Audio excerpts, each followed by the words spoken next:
Hello everyone, welcome back to my YouTube channel. This is your Shivani ma'am. So बच्चों, इस video में मैं आप लोगों को बताने वाली हूँ, बहुत सारे बच्चे इस चीज को लेके कंफ्यूज थे कि मैम री नीट होगा या नहीं होगा, हमें अभी से प्रिपरेशन करनी स्टार्ट करनी चाहिए नहीं करनी चाहिए। बिकॉज अब तक अगर हम देखें, जब से हमारा नीट स्कैम स्टार्ट हुआ है, तो हमारे पास कोई क्लैरिटी नहीं है इस चीज को लेके कि री नीट होगा या नहीं होगा।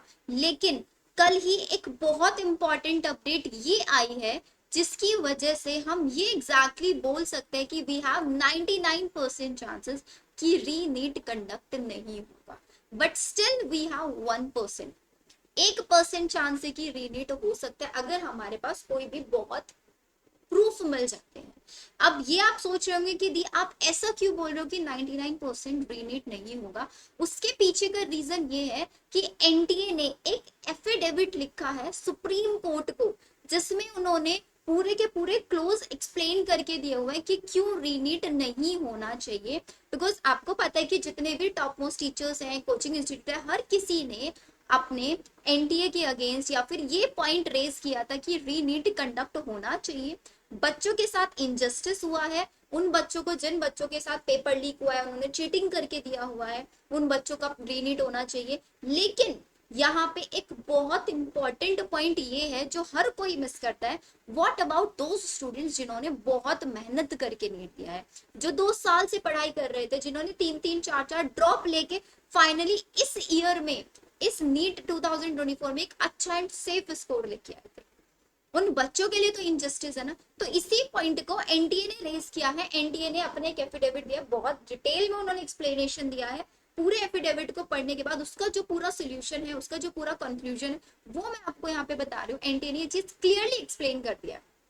जो अगर हम पहली बात करें, जब हमारा एग्जाम कंडक्ट हुआ था, तब एनटीए ने ये चीज मानने से बिल्कुल मना कर दिया था कि भाई नीट एग्जाम जो है वो कहीं पे भी लीक नहीं हुआ।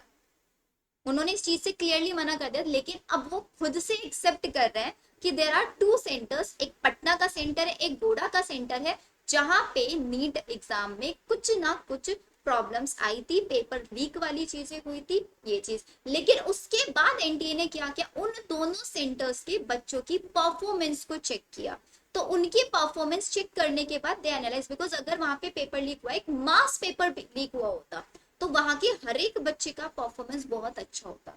लेकिन वहां हर एक बच्चे का परफॉर्मेंस हाई नहीं है, लो परफॉर्मेंस है बच्चों का। देर आर 10 to 15 स्टूडेंट्स जिनका हाई परफॉर्मेंस है सिर्फ वहां पे।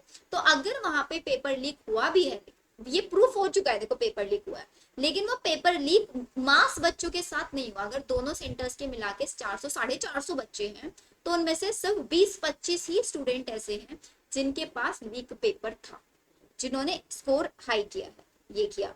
एंड इसके अगेंस्ट अगर जो भी उन लोगों को प्रूफ मिले हैं कि जो भी लोग उस पेपर लीक में इन्वॉल्व थे, उनके लिए स्टेप्स ले लिए गए हैं, उनको अरेस्ट कर लिया गया है, एज वेल एज इन्हीं पर्टिकुलर सेंटर्स पे या और भी सेंटर्स जहां से कोई एफिडेविट आया था, जहां से पीआईएल फाइल की गई थी कि हाँ दी ज्यादा सेंटर्स जहां पे पेपर लीक की प्रॉब्लम थी, वहां पे सीबीआई इंक्वायरी भी चल रही है।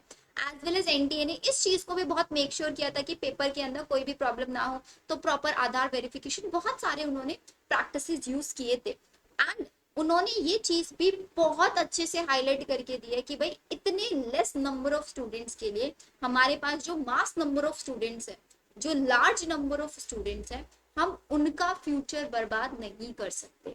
क्यों नहीं कर सकते? क्योंकि वो बच्चों ने जो 1 साल 2 साल 3 साल मेहनत करके एग्जाम दिया था, क्या वो same same feedback same result 1 month में प्रोड्यूस कर सकता है? क्योंकि वी हैव 99% ऐसे स्टूडेंट जिन्होंने नीट एग्जाम होने के बाद से पढ़ना बंद कर दिया बिल्कुल। And there is a huge gap, 2 months already हो चुके हैं। तो विद इन 2 मंथ्स बच्चे सिलेबस के बिल्कुल टच में नहीं है, तो हम कैसे एक्सपेक्ट कर लेंगे स्टूडेंट्स की वो जो 2 साल की मेहनत है, आप उसको 2 मंथ्स में वापस से रिवाइज करके आप एग्जाम दे दो। तो जितने भी बच्चे इस चीज को लेके कंफ्यूज थे कि रीनीट होगा नहीं होगा, so it's the time you can pretty sure कि रीनीट नहीं होगा। लेकिन हाँ, अगर आप लोगों को लगता है कि आपकी रैंक बहुत ज्यादा हाई गई है और आपको इस ईयर जो काउंसलिंग होगी उसमें कोई सीट नहीं मिलेगा, तब you can start your preparation. तो रीनीट होता है, 1% चांसेस है, तो आपके लिए वहां पे भी बेनिफिट हो जाएगा, एज वेल एज आप 25 के लिए तो प्रिपेयर कर ही रहे हैं। तो 2025 की प्रिपरेशन पे आप लोगों को ज्यादा से ज्यादा फोकस रखना है अपना। रीनीट होता है नहीं होता है वो सेकेंडरी चीज है। मेन चीज जो है आप लोगों का फोकस वो होना चाहिए सिर्फ और सिर्फ आप लोगों के प्रिपरेशन पे। सो मैं हर एक बच्चे को सिर्फ और सिर्फ यही सजेस्ट करूंगी कि आप अपनी प्रिपरेशन कंटिन्यू रखो 2025 के लिए। एंड बहुत सारे बच्चों का मेरे पास ये भी कंसर्न आया है कि दी इस साल ये प्रॉब्लम हुआ है, हो सकता है 25 में कुछ और प्रॉब्लम हो जाए। बेटा देखो, होने के लिए तो बहुत कुछ हो सकता है। हम आज सरवाइव कर रहे हैं, कल नहीं पता हमारे साथ क्या केस होगा। तो don't think about your future. आप प्रेजेंट में हो तो अपने प्रेजेंट को प्रोडक्टिव बनाओ। सिर्फ इतना देख के चलो कि मेरा जो आज का दिन है, मेरे को जो 24 आवर्स मिले हैं, मेरे को इसको प्रोडक्टिव बनाना है। कल क्या होगा क्या नहीं होगा, don't think about it. Tension मत लो उस चीज की। Just focus on your preparation, जैसा चल रहा है उसी फ्लो में। अब सिर्फ आपको इतना करना है कि मुझे अपना 100% देना है। फ्यूचर क्या रहता है क्या नहीं रहता है, सिलेक्शन होगा नहीं होगा, वो सब सेकेंडरी चीजें। आपका काम है सिर्फ और सिर्फ मेहनत करना, जो कि आई नो आप बहुत अच्छे से कर रहे होंगे। एंड रीनीट वाले पॉइंट से आप बिल्कुल क्लियर हो जाओ कि आप लोगों का रीनीट नहीं होने। So this was all about today's video.